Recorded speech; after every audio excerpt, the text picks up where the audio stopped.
साथ और सबसे पहले इस बुलेटिन में बात करेंगे झारखंड विधानसभा की कार्रवाई बुधवार 11 बजे तक के लिए स्थगित कर दी गई है। इससे पहले हो हंगामे के बीच झारखंड विधानसभा के बजट सत्र की कार्रवाई बाधित होने के बाद जैसे ही 2 बजे शुरू हुई फिर से कार्रवाई, विपक्ष ने सदन के बाहर प्रदर्शन किया। जब कार्रवाई शुरू हुई तो एक बार फिर बीजेपी विधायक वेल में पहुंच गए, जिस पर स्पीकर ने नाराजगी जाहिर की। वहीं नियोजन नीति को लेकर विधायक भानु प्रताप शाही कार्यस्थगन प्रस्ताव लेकर आए, जिसे अमान्य कर दिया गया। इस बीच सदन में बीजेपी विधायकों के हंगामे पर विधायक इरफान अंसारी भड़क उठे। वहीं वित्त मंत्री डॉक्टर रामेश्वर उरांव ने वित्तीय वर्ष 2020-21 का आर्थिक सर्वेक्षण पेश किया। जैसे ही कार्रवाई फिर से जब शुरू हुई 2 बजे तक स्थगित कर दी गई थी, उसके बाद भी देखा गया किस तरह से बीजेपी के जो विधायक है वेल में आकर हंगामा करते हैं। हालांकि सदन से पास हुआ है 7,323 करोड़ का दूसरा अनुपूरक बजट। सदन में पेश हुआ है वित्तीय वर्ष 2020-21 का आर्थिक सर्वेक्षण। हालांकि सदन के अंदर बाहर विपक्ष का हंगामा देखने को मिला। जानकारी आपको देना चाहेंगे कि केरोसिन विस्फोट से जो ये मामला उठा था हजारीबाग का, ये मामला हजारीबाग विधायक मनीष जायसवाल ने उठाया, जिस पर मुख्यमंत्री हेमंत सोरेन ने कहा है कि इस पर पूरी जांच होगी और जो भी पीड़ित व्यक्ति है उनके परिजनों को मुआवजा भी दिया जाएगा।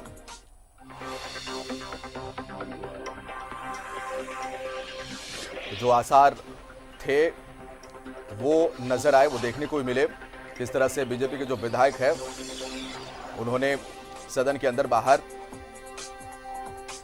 प्रदर्शन किया।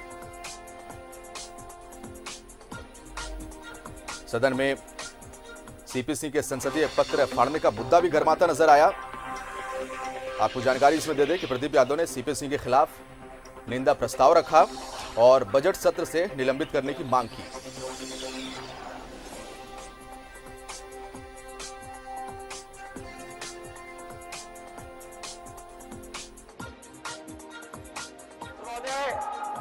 जिस प्रकार से नवीन जायसवाल ने जो हरकत किया है यहाँ, ये बर्दाश्त के बाहर है महोदय।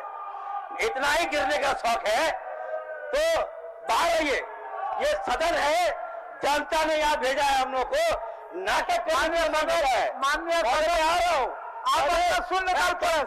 डॉक्टर, इनका इलाज मैं करूंगा महोदय, लेकिन जिस प्रकार से उन्होंने हमारे मुख्यमंत्री उत्तर दे रहे थे, ये चीख कर जो जिस तरह से अपना आचरण पेश किया महोदय, इससे हम लोगों को काफी मर्माहत हुआ है। मैं कहना चाहता हूं इस तरह का। और ज्यादा जानकारी के लिए हम सीधा रुक करेंगे अपने सहयोगी विपिन का हमारे साथ लाइव जुड़ रहे हैं। विपिन, जिस तरह से जब 2 बजे तक सदन स्थगित कर दिया गया तो उसके बाद फिर से सदन की कार्रवाई शुरू हुई तो हंगामा काफी देखने को मिला। बीजेपी के विधायक वेल में आकर हंगामा करते हैं और हजारीबाग विधायक ने जिस तरह से मुद्दा उठाया केरोसिन मामले को लेकर, उस पर भी मुख्यमंत्री हेमंत सोरेन ने जवाब दिया कि इस पर भी जांच चल रही है और जो पीड़ित परिवार है उन्हें उनके परिजनों को 4 लाख रुपए दिया जाएगा। पूरी जानकारी चाहेंगे आज सदन के अंदर की कार्यवाही की आपसे।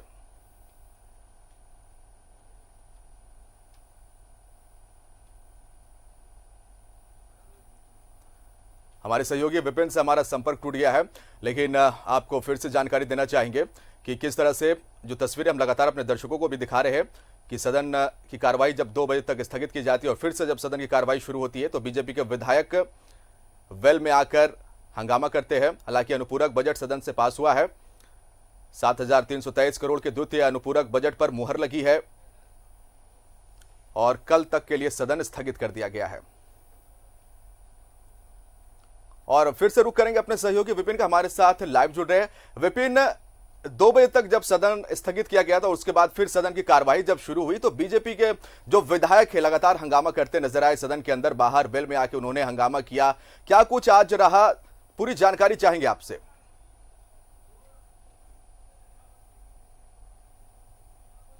जी देखिए, विधानसभा के बजट सत्र का आज तीसरा कार्य दिवस था और आज जो सप्लीमेंट्री बजट कल हाउस में सरकार ने पेश किया था उसे आज सदन ने पारित किया पूर्ण बहुमत के साथ। ये जो अनुपूरक बजट था 7,323 करोड़ का, उसे सदन से सहमति मिल गई है सरकार को खर्च करने की। इसको लेकर तकरीबन 2 घंटे तक सदन में अनुपूरक बजट पर चर्चा चली। हालांकि इस दौरान बीजेपी के विधायकों ने एक बार फिर से वॉकआउट किया और इसी बीच जिस तरह से जो पूर्व मंत्री झारखंड सरकार के हुआ करते थे, कभी विधानसभा के अध्यक्ष पद पर भी रहे वरिष्ठ विधायक सीपी सिंह ने कुछ पन्ने जो थे उसको फाड़ा था सदन के अंदर, जिस पर कि जो विधायक है प्रदीप यादव, उन्होंने स्पीकर से आज ये डिमांड की कि इस कार्य के लिए आज उनके प्रति निंदा का प्रस्ताव सदन में आना चाहिए और साथ ही साथ पूरे बजट सत्र के लिए सीपी सिंह को निलंबित करने की मांग कही गई। जब अनुपूरक पर सदन के अंदर चर्चा हो रही थी तो कई विधायकों ने भी इस आचरण पर, और बीजेपी के विधायक जिस तरह से सदन को बाधित कर रहे हैं उसको लेकर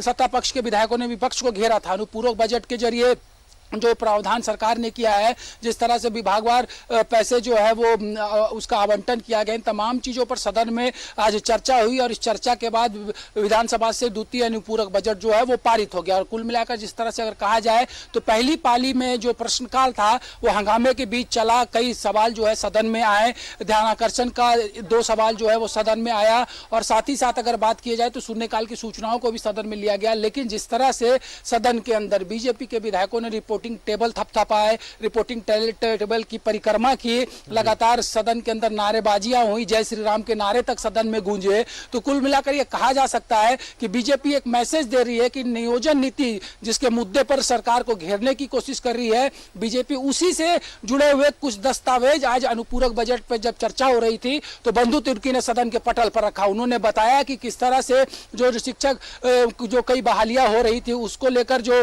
नियोजन नीति थी उसके तहत क्षेत्रीय जो जनजातीय भाषा है उसमें हिंदी, इंग्लिश और संस्कृत को भी समाहित कर दिया गया था। यानी कि जो गैर अधिसूचित क्षेत्र हुआ करते थे 11 जिले, वहां पर से बैक डोर एंट्री की बात बंधु तिर्की ने कही थी और इसलिए उन्होंने कहा कि सदन सरकार ने जो ये वापस लिया है नियोजन कानून वो काफी सही कदम है। और साथ ही साथ उन्होंने ये भी डिमांड आज की है सदन में कि सरकार को चाहिए कि सरकार जल्द से जल्द नियोजन नीति को लागू करे और बहाली की प्रक्रिया को शुरू करे।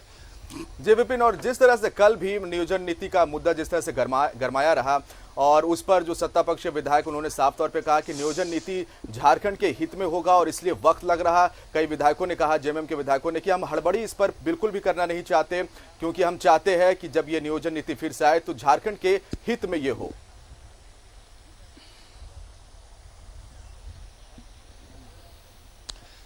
जी बिल्कुल, देखिए कल मुख्यमंत्री हेमंत सोरेन ने भी नियोजन नीति पर कहा है कि सरकार एक नई नियोजन नीति के साथ बहुत जल्द आने वाली है और जो बहाली की प्रक्रिया है जो कि जब तक नियोजन नीति नहीं होगी तब तक कहीं ना कहीं अस्थिर हो जाएगी। तो ऐसे में उम्मीद की जा रही है कि बहुत जल्द एक नई नियोजन नीति के साथ सरकार जो है वो सामने आने जा रही है। और अगर बात की जाए कि इस चालू जो बजट सत्र है झारखंड विधानसभा का, उसमें कल का दिन काफी महत्वपूर्ण है। कल वित्तीय वर्ष 2021-22 के लिए आम बजट सदन के पटल पर वित्त मंत्री डॉक्टर रामेश्वर उरांव रखेंगे। दिन के 12 बजे का समय निर्धारित है बजट पेश करने का और उसी दौरान ये पता चलेगा कि ये जो फाइनेंशियल ईयर 2021-22 है इसको लेकर सरकार ने क्या क्या प्रावधान किए। क्योंकि पिछली बार की बजट की बात करें तो 85,000 करोड़ का बजट राज्य की सरकार ने पेश किया था और जिस तरह से बजट सत्र जो पिछली बार चल रहा था उसी दौरान 23 मार्च को कोरोना संकट की वजह से सदन को अनिश्चितकाल के लिए स्थगित कर दिया गया था। उसके बाद देश लॉकडाउन हुआ और स्थितियां क्या थी किसी से छुपी नहीं थी। इसलिए इस बार के बजट में भी फोकस होगा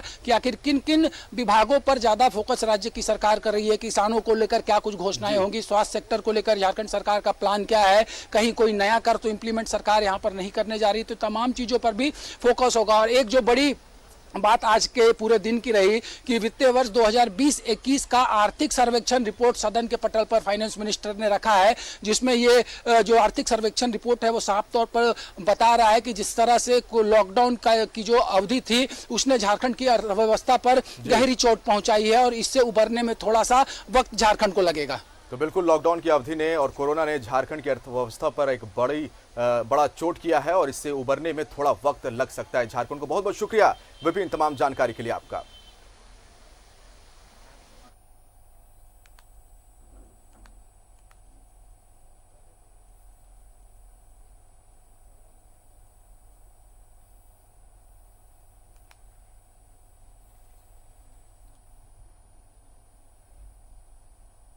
द्वितीय अनुपूरक बजट सदन से पास हुआ है। 7,323 करोड़ के द्वितीय अनुपूरक बजट पर मुहर लगी है। कल तक के लिए 11 बजे तक के लिए सदन फिलहाल स्थगित किया गया है।